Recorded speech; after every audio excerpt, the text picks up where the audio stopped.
My dear student, आज हम class 10th की यूनिट 3 को स्टार्ट कर रहे हैं। इस वीडियो में मैं आपके साथ यूनिट 3 के कुछ इंपॉर्टेंट क्वेश्चंस शेयर कर रही हूँ। ये वो क्वेश्चंस हैं जो एग्ज़ाम में कई बार पूछे जाते हैं और इनके जो आंसर्स हैं मैंने बहुत ही शॉर्टली आपको लिखवाए हैं। इससे क्या होगा, आपको इन्हें याद करना आसान हो जाएगा। अगर अभी तक आपने यूनिट 3 से कोई भी प्रिपरेशन नहीं की है, तब भी आप जो है वीडियोस को देख के काफ़ी अच्छी तरीके से अपने एग्ज़ाम के लिए प्रिपरेशन कर सकते हैं, क्योंकि इसमें मैंने सभी सिलेक्टेड क्वेश्चंस को लिया है और साथ ही साथ ये सारे आंसर मैंने बहुत ही ज़्यादा सिंपल लैंग्वेज में और बहुत ही सरल जो है वो लिखे हुए हैं। इससे आप इन्हें अगर एक दो बार वीडियो को देखेंगे तो आपको याद हो जाएंगे और आप लिखना चाहेंगे तो आप भूलेंगे नहीं और इन्हें बहुत अच्छे से लिख पाएंगे। तो इस यूनिट का पहला जो सत्र है उसका हम फर्स्ट क्वेश्चन देखते हैं। यहाँ पर है एंटर की का काम क्या है। तो देखिए, ये जो क्वेश्चन है ऑब्जेक्टिव्स के रूप में कई बार पूछा जाता है। आपको खाली स्थान या सही विकल्प में इस टाइप के क्वेश्चंस देखने को मिलेंगे। तो एंटर की क्या होती है, तो देखिए, अगर आपने कंप्यूटर देखा है तो कंप्यूटर में कीबोर्ड होता है। कीबोर्ड में बहुत सारी कीज़ होती हैं, तो उस कीबोर्ड में एक की होती है जिसका नाम होता है एंटर की। तो यहाँ पर उसी का काम पूछा गया है। ये जो की है आप अपने मोबाइल के कीबोर्ड में भी देख सकते हैं। राइट हैंड साइड पे एक की होती है, इस की का नाम होता है एंटर की। इसका काम होता है हमारे कर्सर पॉइंट को नेक्स्ट लाइन में ले जाना या किसी भी टास्क को सुनिश्चित या डन कर देना। ठीक है, तो इस तरह से इसका काम होता है। तो देखिए, आंसर लिखेंगे हम। एंटर की का प्रयोग कर्सर को नई लाइन की शुरुआत में लाने के लिए किया जाता है। इसका उपयोग कमांड भेजने और कंप्यूटर पर कोई टास्क सुनिश्चित करने के लिए किया जाता है। बस इस क्वेश्चन में आपको सिर्फ और सिर्फ इतना ही लिखना है, इतना काफ़ी होगा। अगर ये क्वेश्चन 3 नंबर वाले क्वेश्चन में भी आता है तब भी आप इसका ये आंसर लिख सकते हैं।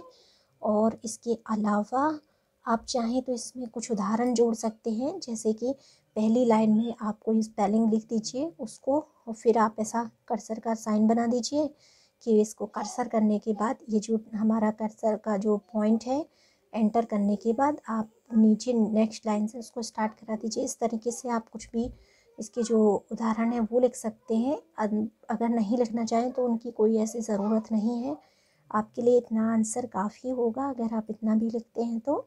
और ये जो क्वेश्चन है वैसे भी ऑब्जेक्टिव में ज़्यादातर पूछा जाता है, तो आपको बस इतना याद रखना है कि एंटर की क्या करती है, कर्सर को नई लाइन की शुरुआत में लाने का काम करती है और कमांड भेजने का काम करती है और किसी टास्क को सुनिश्चित करने के लिए यूज़ की जाती है।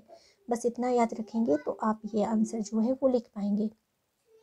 अब जो नेक्स्ट क्वेश्चन है हमारा, वो मैं आपकी स्क्रीन पर दिखा रही हूँ। आप इसका स्क्रीनशॉट ले लीजिएगा, इससे आपको इसे जब भी रिवीजन करना हो तो यूज़ कर पाएंगे। देखिए, क्वेश्चन है, आप दूसरों को अपने कंप्यूटर का उपयोग करने से कैसे रोक सकते हैं। ये क्वेश्चन बहुत ही ज़्यादा इम्पोर्टेंट है। कई बार जो है एग्ज़ाम में इस तरीके के क्वेश्चन पूछे जाते हैं, तो आपको इसका जो आंसर है बहुत अच्छे से लिख लेना है और फिर इसको याद कर लेना है। इस क्वेश्चन का मतलब है कि अगर आपका कंप्यूटर है, आपने उसमें कोई काम किया है और आप चाहते हैं कि वो जो काम है वो कोई और ना देख सके, या आप नहीं चाहते कि आपकी कोई भी एप्लीकेशन कोई दूसरा व्यक्ति एक्सेस करे या चेक करे, तो आप अपने कंप्यूटर का इस्तेमाल करने से दूसरों को किस तरह रोक सकते हैं, वही क्वेश्चन में पूछा गया है। तो देखिए, आंसर लिखेंगे। जब आप अपने लॉगिन आईडी और पासवर्ड की सहायता से कंप्यूटर में लॉगिन करते हैं, तो कंप्यूटर जानता है कि आप एक अधिकृत व्यक्ति हैं और आपके पास पासवर्ड है, तो वह आपको कंप्यूटर में उपलब्ध एप्लीकेशनों पर काम करने की अनुमति प्रदान करता है। अपना कार्य पूरा करने के बाद आपको लॉग आउट या साइन आउट करना होगा ताकि कोई अन्य व्यक्ति आपका कार्य ना देख सके। ठीक है, बात समझ में आ गई आपको। बहुत ही सिंपल है कि अगर आप नहीं चाहते कि आपका जो कंप्यूटर का काम है वो कोई अदर व्यक्ति देखे, तो आपको उसमें लॉगिन आईडी और पासवर्ड डालना होगा, और जो भी एप्लीकेशन है उन्हें आपको लॉक करके रखना होगा। अगर आप लॉक जो भी आपके ऐप हैं या एप्लीकेशंस हैं उन्हें आप लॉक रखते हैं, तो जब भी आपको यूज़ करने होंगे तो आपको उसमें एक पासवर्ड डालना होगा जो कि सिर्फ आप ही के पास रहेगा। अदर कोई व्यक्ति अगर उसे ओपन करना चाहेगा भी तो उसके पास वो पासवर्ड अवेलेबल नहीं होगा और वो कभी भी उस एप्लीकेशन का यूज़ नहीं कर पाएगा। इस तरह आपका जो ऐप है और उसका जो डेटा है वो सुरक्षित रहेगा, और केवल आप ही उसे देख पाएंगे और उस पर काम कर पाएंगे। और साथ ही साथ आप जब अपना काम पूरा कंप्लीट कर लेंगे उसके बाद आपको लॉग आउट करना है या साइन आउट करना होगा, ताकि कोई अन्य व्यक्ति आपका जो कार्य है वो ना देख सके। इसका मतलब है कि जैसे ही आपका काम कंप्लीट हो जाता है तो आपको उस एप्लीकेशन को लॉग आउट कर देना चाहिए या फिर साइन आउट कर देना चाहिए। इससे ये होगा कि आप जब भी उसको रीओपन करना चाहेंगे तो फिर से आपको पासवर्ड डालना होगा, और पासवर्ड केवल आप ही के पास रहेगा। इस वजह से कोई दूसरा व्यक्ति उस पासवर्ड को नहीं डाल पाएगा और ना ही आपकी जो एप्लीकेशन है या आपका जो कंप्यूटर है उसे यूज़ कर पाएगा। आप कंप्यूटर में अपने मोबाइल की तरह लॉक लगा सकते हैं, लॉक डाल सकते हैं। इससे आपका जो कंप्यूटर है उसे कोई और ओपन भी नहीं कर पाएगा, और साथ ही साथ अंदर की जितने भी एप्लीकेशंस हैं आप उनमें भी पासवर्ड डाल सकते हैं। जिस तरह आप अपने मोबाइल में स्क्रीन का पासवर्ड डालते हैं, उसके बाद आप अपने व्हाट्सएप पे या अपनी जो फेसबुक आईडी है इन सब के पासवर्ड डालते हैं, उसी तरह आपको अपने कंप्यूटर की सभी एप्लीकेशंस पर भी अपने पासवर्ड डाल के रखने चाहिए। इससे कोई भी व्यक्ति मतलब ऐसा कोई व्यक्ति जो नहीं चाहते आप कि उसके पास आपके डेटा की कोई भी जानकारी हो, वो आपका डेटा कभी भी देख नहीं पाएगा। सत्र 1 के हमने 2 इम्पॉर्टेंट क्वेश्चन देख लिए हैं। अब हम यहाँ पे सत्र 2 का एक क्वेश्चन देखते हैं। क्वेश्चन है, स्कूल में हमारी भौतिक फाइल प्रणाली के समान कंप्यूटर फाइल सिस्टम कैसे काम करता है। ठीक है, यानी कि स्कूल में जिस तरह से आपकी बहुत सारी फाइलें होती हैं, भौतिक फाइलें होती हैं, उन्हें अलग अलग तरीके से अलग अलग अलमारियों में या अलग अलग जगह पे रखा जाता है, अलग अलग क्लास की फाइलों को। उसी तरह कंप्यूटर का फाइल सिस्टम किस तरह काम करता है आपको वो बताना है। तो इसका आंसर बहुत ही ज़्यादा सिंपल है। जिस प्रकार स्कूल में अलग अलग अलमारियों में अलग अलग फाइलें रखी जाती हैं, उसी प्रकार कंप्यूटर में सूचनाएं इलेक्ट्रॉनिक फाइलों में स्टोर की जाती हैं, जिन्हें अलग अलग फोल्डरों में रखा जाता है। तो स्कूल में तो आपने देखा ही होगा, जहाँ पर जो हमारी फाइलें होती हैं सभी क्लासेस की, उन्हें अलग अलग अलमारियों में या अलग अलग फोल्डरों में रख दिया जाता है। उसी प्रकार ही हम कंप्यूटर में भी इलेक्ट्रॉनिक फाइलें बनाते हैं, जिन्हें कि अलग अलग फोल्डर्स में स्टोर करते हैं, और फिर ज़रूरत पड़ने पर उनमें किसी भी तरह का जो करेक्शन है, डेटा डिलीट करना, डेटा को ऐड करना, कॉपी करना, रीनेम करना, ये सभी काम करना बहुत ही ज़्यादा आसान है। तो अगर हम पेपर पर करते हैं, यानी कि अगर पेन कॉपी पे लिखते हैं किसी भी टाइप की जानकारी को, तो हमें भविष्य में उसमें कोई भी करेक्शन करना हो तो मुश्किल होता है। अगर कंप्यूटर पे वही काम हम करते हैं तो बहुत आसान हो जाता है। किसी भी चीज़ को, किसी भी एक स्टूडेंट के नाम को अगर हमें वहाँ से हटाना है तो बहुत आसानी से हम उसे डिलीट कर सकते हैं।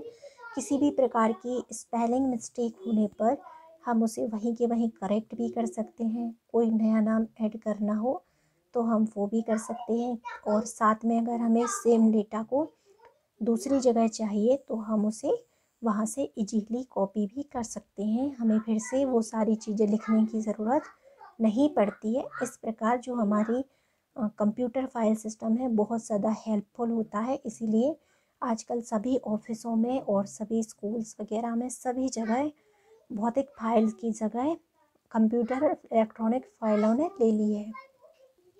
अगला क्वेश्चन है, U12 में टेक्स्ट फाइल सेव करने के चरण लिखें। तो देखिए, सबसे पहले सर्च डायलॉग बॉक्स में U12 टाइप करें। किसी भी फाइल को ओपन करने के लिए या किसी भी ऐप को ओपन करने के लिए हमें उसे सर्च करना होता है। तो जैसे ही हम सर्च डायलॉग बॉक्स में U12 टाइप करते हैं, U12 जो एडिटर है वो हमारे सामने शो होने लग जाएगा। उसके बाद U12 एडिटर को हमें ओपन करना है।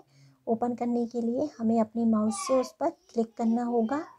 फिर हम नोटपैड में टेक्स्ट टाइप करेंगे। हमारे सामने जो U12 है वो ओपन हो जाएगा और वहाँ पे हमें जो भी टेक्स्ट टाइप करना है या जो भी फाइल बनानी है उसे हम बना लेंगे। वहाँ पे टाइप कर लेंगे जो भी कुछ हम लिखना चाहते हैं। उसके बाद फाइल को सेव करने के लिए सेव पर क्लिक करेंगे।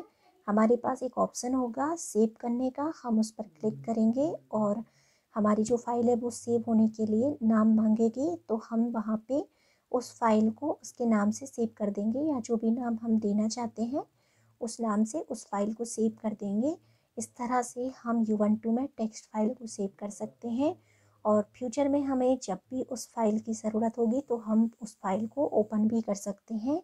उसमें कुछ भी लिखना चाहें तो हम लिख भी सकते हैं और उसका जो डेटा है उसे हम इजीली कॉपी कर सकते हैं, कहीं भी पेस्ट कर सकते हैं और सर्च कर सकते हैं। उसमें किसी भी प्रकार का कोई भी करेक्शन अगर हमें करने की ज़रूरत है तो हम उसे कर सकते हैं। इस तरीके से हम U12 का जो फाइल सिस्टम है वो काम करता है और उसका जो हम यूज़ कर सकते हैं।